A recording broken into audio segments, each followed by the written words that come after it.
Good morning, students. Welcome to the class. In today's class, we are going to discuss about Hemingway's literary credo. If you remember, in the earlier classes, we have talked about the novel The Old Man and the Sea. We have discussed the important characters and we have discussed the theme of the novel. Now, today, let us talk about the writer. When we talk about Hemingway's literary credo, we are talking about his style of writing, the aesthetics of truthful writing, as the critics say. Let me begin with a message. In 1954, when he was awarded the Nobel Prize for Literature, Hemingway sent the following message. Things may not be immediately discernible in what a man writes, and in this sometimes he is fortunate, but eventually they are quite clear, and by these and the degree of alchemy that he possesses, he will endure or be forgotten. Writing at its best is a lonely life. Organizations for writers palliate the writer's loneliness, but I doubt if they improve his writings. He grows in public stature as he sheds his loneliness and offers his works deteriorates.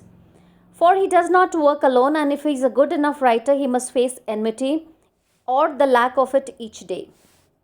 For a true writer, each book should be a new beginning, where he tries again for something that is beyond attainment.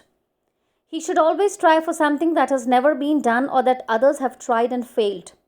Then sometimes with great luck he will succeed.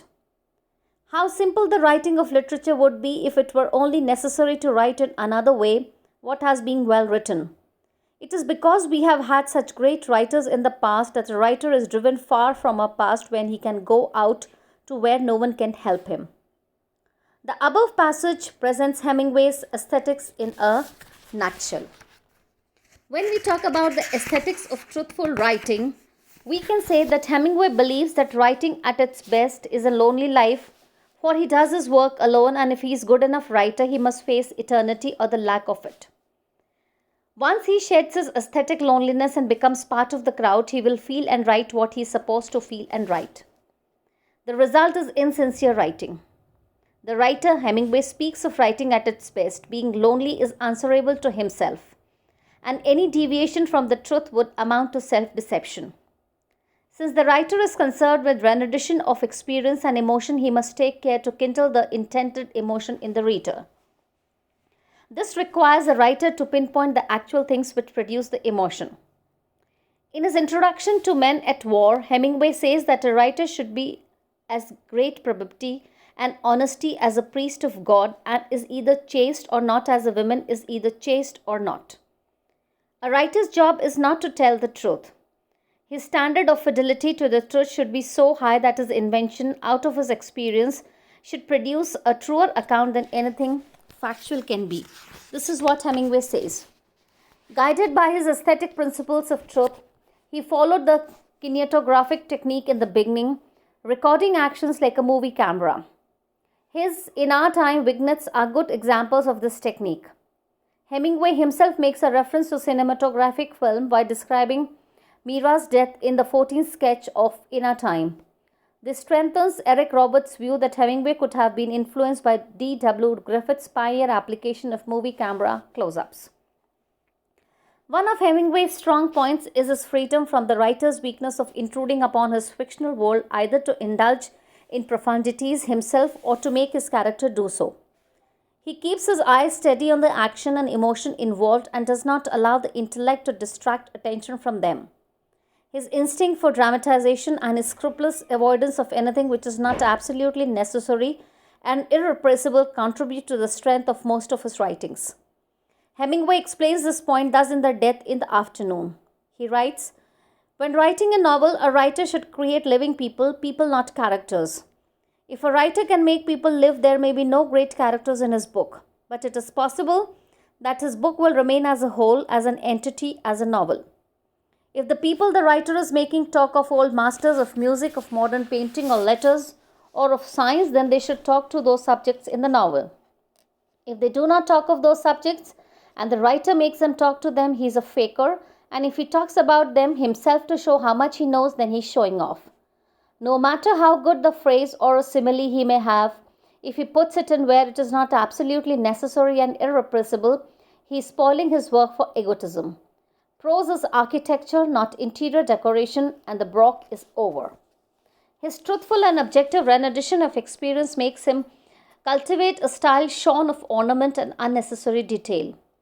Even in the presentation of his aesthetic ideas, he adopts an extremely simple style free from critical jargon.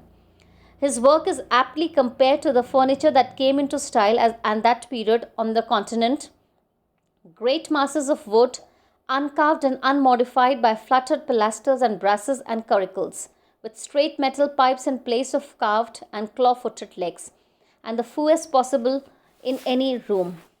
Intellectual and emotional honesty should be the first guiding principle of a writer, since he does his work alone and must face eternity.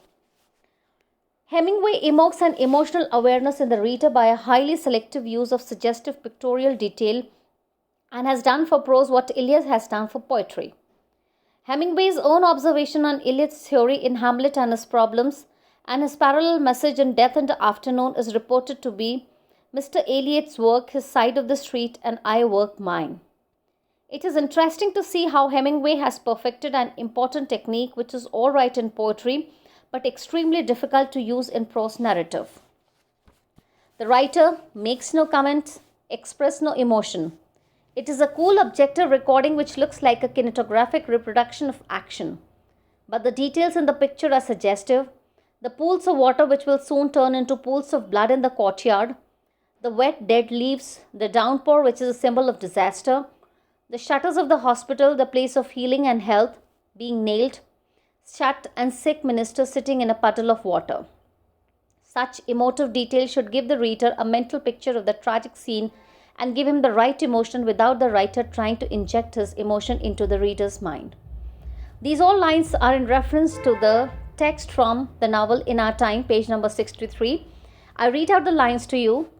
They shot the 6 cabinet ministers at 6:30 in the morning against the wall of a hospital. There were pools of water in the courtyard. There were wet dead leaves on the paving of the courtyard. It rained hard. All the shutters of the hospital were nailed shut. One of the ministers was sick with typhoid. 2 soldiers carried him downstairs and out into the rain. They tried to hold him up against the wall, but he sat down in a puddle of water. The other 5 stood very quietly against the wall. Finally, the officer told the soldier it was no good trying to make him stand up. When they fired the first volley, he was sitting down in the water with his head on his knees. If we read the lines carefully, we will find that the particular paragraph draws parallel with the Eliot's poem Preludes, in which he describes such conditions, where he is describing the modern humanity, where he is describing the modern scenario. Further, we can say that Eliot's usual practice is to make use of complex literary symbols and subjective correlatives designed to evoke a controlled emotional response, and a certain standard of literary and cultural background is necessary to appreciate these symbols in Eliot. For example, when we read the lines, "Those are pearls that were his eyes in the wasteland," we should be reminded of the same line in Ariel's songs in Shakespeare's The Tempest. Appreciate the situation of Ferdinand, who thinks that he has lost his father, come back to the wasteland and examine the context before we become capable of a completely satisfying response.